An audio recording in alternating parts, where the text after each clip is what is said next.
அந்த மண்ணில் எங்கள் பேரியக்கத்தின் அண்ணா வருகிறார் உங்களிடம் பேசுவதற்காக.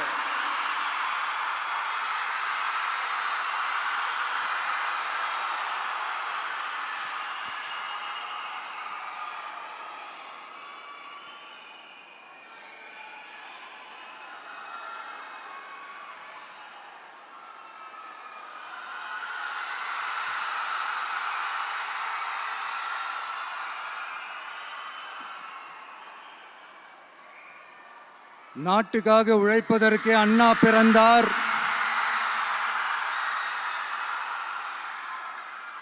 பொது நலத்தில் தானே நாள் முழுக்க கண்ணா இருந்தார் அப்படின்ட்டு எம்ஜிஆர் அவர்கள் ஒரு பாட்டு ஒன்று பாடியிருக்கிறாங்க, கேட்டிருப்பீங்க. அப்படிப்பட்ட நம்ம காஞ்சி தலைவர் அறிஞர் அண்ணா அவர்கள் பிறந்த மாவட்டம் தான் இந்த காஞ்சிபுரம் மாவட்டம்.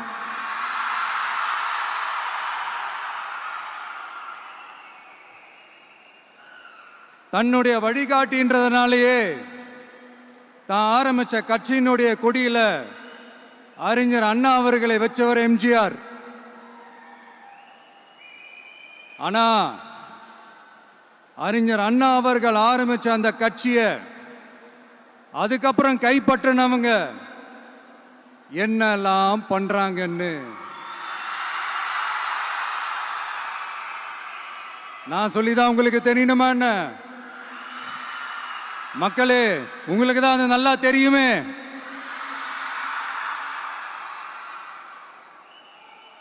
தனிப்பட்ட முறையில் எங்களுக்கும் அவங்களுக்கும் எந்த பிரச்சனையும் கிடையாதுங்க. எந்த வாய்க்கா வரப்பு தகராறுலாம் எதுவுமே கிடையாதுங்க. அப்படியே இருந்தாலும் அது நம்ம கண்டுக்கவே போறது இல்லைங்க. தனிப்பட்ட முறையில் அவங்களுக்கு வேணா நம்ம மேல வன்மத்தோட இருக்கலாங்க. ஆனா நாமெல்லாம் அப்படி கிடையவே கிடையாதுங்க.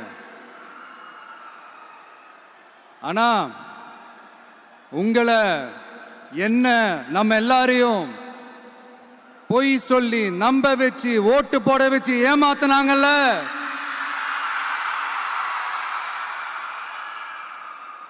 அப்படி ஏமாத்தி ஆட்சிக்கு வந்து நல்லது செய்யற மாதிரி நடிக்கிறாங்கல்ல, நாடகம் ஆடுறாங்கல்ல, அவங்கள எப்படி நம்ம கேள்வி கேட்காம இருக்க முடியும்? அதனால அவங்கள நம்ம கேள்வி கேட்காம விட போறதே இல்லை.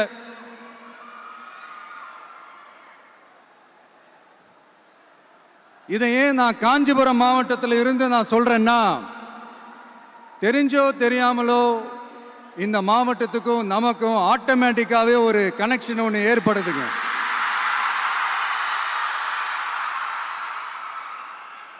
ஏன்னா நம்மளுடைய முதல் கள பயணத்தை தொடங்கினதே பரந்தூர்ல இருந்து தான். பரந்தூருக்கு போய் அந்த மண்ணில் நின்று அந்த மக்களுக்காக கேள்வி கேட்டதும் இதே அண்ணா அவர்கள் பிறந்த காஞ்சிபுரம் மாவட்டம் தான்.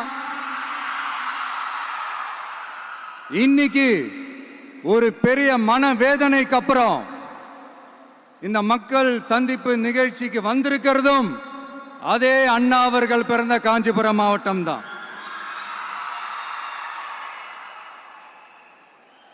அதனால நமக்கு எல்லாமும் கொடுத்த நம்ம மக்களுக்காக எல்லா நல்லதையும் செய்யணும், அதுவும் சட்டப்பூர்வமாக செய்யணும், அங்கீகாரத்தோட செய்யணும், அதிகாரப்பூர்வமாக செய்யணும், ஒட்டுமொத்த தமிழ்நாட்டு மக்களுக்கும் செய்யணும், ஒரே மாதிரி செய்யணும், ஒரே எண்ணத்தோட செய்யணும். அந்த ஒரே லட்சியத்தோட தான் நாம் அரசியலுக்கே வந்திருக்கிறோம். அதனாலதான் மக்களிடம் செல் அப்படின்னு சொன்ன அண்ணாவை கையில் எடுத்தோம்.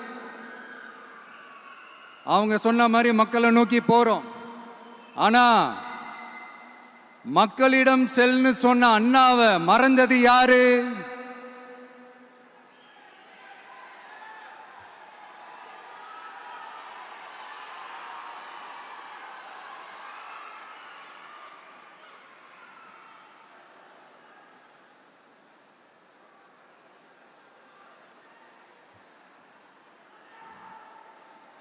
கொள்கையா?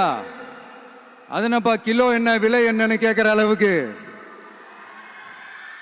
அப்படி ஒரு கட்சியை ஒன்று நடத்திக்கிட்டு அந்த கட்சியினுடைய தலைவர் தமிழ்நாட்டு முதல்வர் சொல்றாரு, நமக்கு அப்ப நம்ம கட்சி ஆரம்பிக்கிறதுக்கு முன்னாடியே எதிர்த்த நமக்கு கொள்கை இல்லை. அப்ப நம்ம கட்சி ஆரம்பிக்கிறதுக்கு முன்னாடியே எதிர்த்த நமக்கு கொள்கை இல்லையா?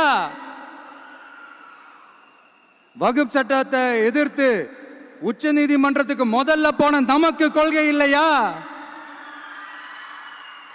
நீட்ட வந்தா ஒழிச்சிருவேன், நீட்ட வந்தா அழிச்சிருவேன், ஆட்சிக்கு வந்தவனே ரத்து செய்யறது நீட்ட தான், அப்படி இப்படின்னு கதையெல்லாம் விடாம கல்விய மாநில பட்டியலில் சேர்க்கணும்னு சொன்னதோட மட்டும் இல்லாம அதுக்கு ஒரு இடைக்கால தீர்வை சொன்ன நமக்கு கொள்கை இல்லையா? சமத்துவம் சம வாய்ப்புன்னு ரொம்ப ஸ்ட்ராங்கா சொன்ன நமக்கு கொள்கை இல்லையா? இப்படி கொள்கையை வெறும் பேச்சில மட்டுமே பேசிக்கிட்டு எல்லா கொள்கையும் அண்டர் கிரவுண்ட்ல அடக்கி வச்சுக்கிட்டு என்னமோ இவங்களுக்கு மட்டும்தான் எல்லா கொள்கையும் குத்தகைக்கு எடுத்த மாதிரி. இவங்க கொள்கையே கொள்ளை தானே. எப்படி? இவங்க கொள்கையே கொள்ளை தானே. இதெல்லாம் மக்களுக்கு யாருக்கும் தெரியாதுன்னு நினைச்சிட்டு இருக்கீங்களா?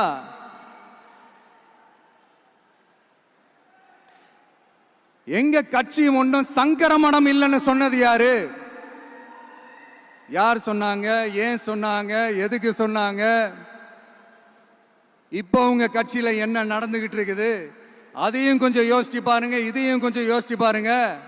அதனால பாப்பா, பவள விழா பாப்பா, நீ பாசாங்கு காட்டாத பாப்பா. நீ நல்லவர்கள் போல் நடிப்பதை பார்த்து நாடே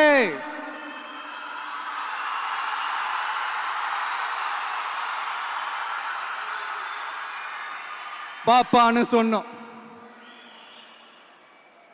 அப்ப கூட பாத்தீங்கன்னா பாப்பான்றது ரொம்ப ஆசையா பாசமா சாஃப்டா தான் சொன்னோம். அதையே நீங்க அதிர்ச்சியா எடுத்துக்கிட்டீங்கன்னா அதுக்கு நாங்க என்ன பண்றது?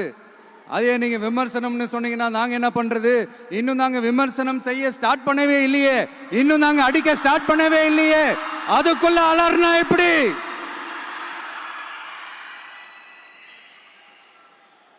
அதனால உங்க அரசவை புலவர்கள் யாராவது இருந்தாங்கன்னா கர்ச்சீஃப் எடுத்து அவங்க கண்ணீரை துடைத்து விடுங்கள்.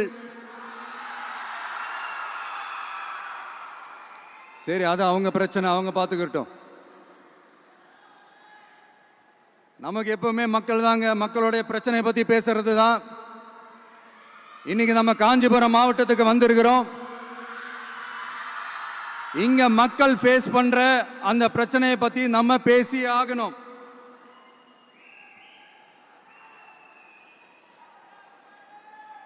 இந்த காஞ்சி மண்ணை வாழ வைக்கிற ஜீவ நதி பாலாறு, உயிர் நதி பாலாறு. இந்த மக்களோட உயிரோடவும் ரத்தத்தோடும் கலந்து ஓடுவது பாலாறு. அந்த பாலாறை இன்னைக்கு பெரியார் பெயரையும் அண்ணா பெயரையும் சும்மா பேருக்கு வச்சுக்கிட்டு ஆட்சி நடத்துறவங்க என்ன பண்றாங்க தெரியும்ல? சுரண்டிட்டாங்க, கொள்ளையடிச்சிட்டாங்க, நாசம் பண்ணிட்டாங்க, மோசம் பண்ணிட்டாங்கன்னு இன்னும் என்ன வேணாலும் சொல்லலாம். ஆக மொத்தம் அழிச்சிட்டாங்க. இதை நான் ஏதோ போற போக்கில் ஏதோ அடிச்சு விடலங்க, ஆதாரத்தோட தான் சொல்றேன். அனுமதிக்கப்பட்ட அந்த லெவலை தாண்டி 22,70,000 யூனிட் மணலை கொள்ளையடிச்சிருக்கிறாங்க. ஆக மொத்தம் இதுல அவங்க அடிச்ச கொள்ளை எவ்வளவு தெரியுமா? ரொம்பலாம் இல்ல, கம்மி தான். 4,730 கோடி. கம்மி தான் இல்ல?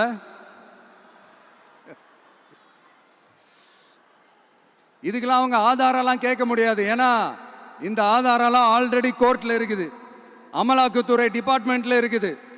அந்த டிபார்ட்மெண்ட்ல வேலை செஞ்ச சில நல்லவர்கள் அவங்க அடிச்ச அந்த கொள்ளையெல்லாம் தாங்க முடியாம வெளியில சொன்ன அந்த ஆதாரங்கள் இதெல்லாம் சம்பந்தப்பட்டவங்களுக்கு இன்னும் நல்லாவே தெரியும். அதனால இது சம்பந்தமா ஆதாரங்களை கொடுலாம் அவங்க கேட்க முடியாது.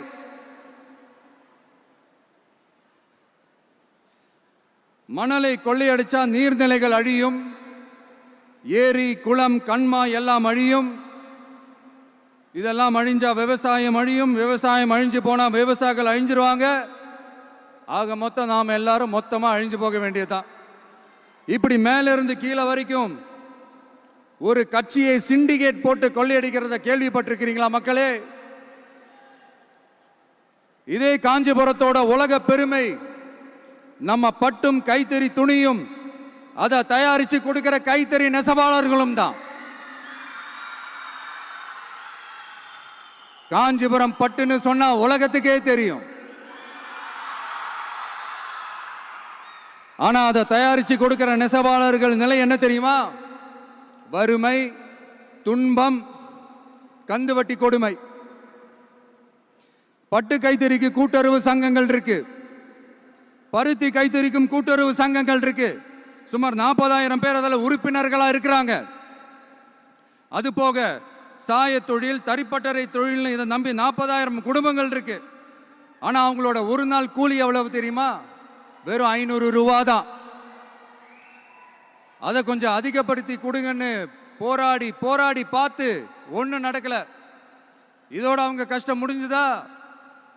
வடகிழக்கு பருவமழை அந்த 500 ரூபா கூலிக்கு வேட்டு வச்சிடுச்சு. எப்படி விவசாயிகள் டெல்டா மாவட்டங்களில் மழையால பாதிக்கப்பட்டாங்களோ, அவங்கள கண்டுக்காம எப்படி இந்த அரசாங்கம் கைவிட்டுடுச்சோ, அதே மாதிரி தான் நம்ம கைத்தறி நெசவாளர்களும் மழையால பாதிக்கப்பட்டிருக்கிறாங்க.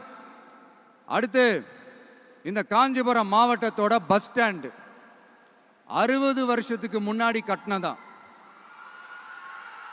அண்ணா அவர்கள் ஆட்சிக்கு வந்தப்போ கட்டியிருப்பாங்க போல. அது இன்னும் புதுப்பிக்க கூட முடியாம கேட்டா என்ன சொல்லுவாங்க? அந்த லேண்டு கேஸில் இருக்குது. இல்ல நான் கேட்கிறேன், ஒரு கவர்மெண்ட்னால வேற ஒரு நல்ல இடத்தை தேர்வு செஞ்சு ஒரு பஸ் ஸ்டாண்ட் கட்டி தர முடியாதா?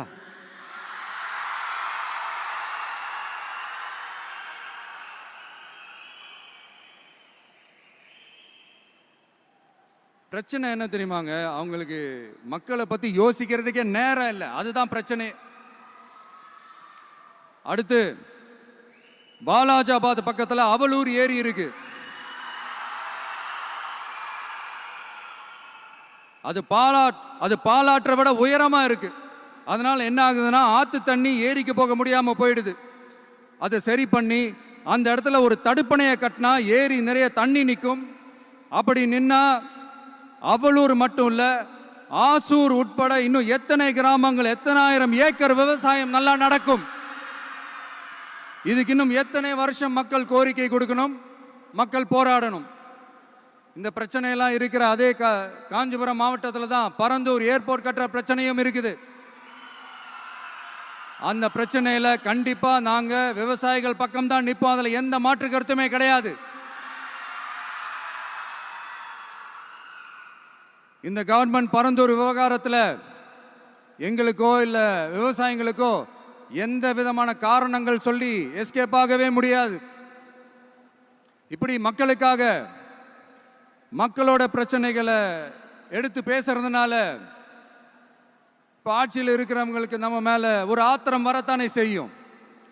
அதனால தான் நீங்க பார்த்தீங்கன்னா சட்டசபையில் ஆரம்பிச்சு ஒரு சாதாரண நிகழ்ச்சி வரைக்கும் எல்லா மேடையிலையும் மேடைக்கு மேடை டிவிக்கே தான். டிவிக்கே அவதூறு, அவதூறு டிவிக்கே, டிவிக்கே அவதூறு, அவதூறு டிவிக்கே. இதுக்கெல்லாம் கண்டிப்பா நாங்க பதில் சொல்லுவோம், சொல்லாமலாம் இருக்க மாட்டோம்.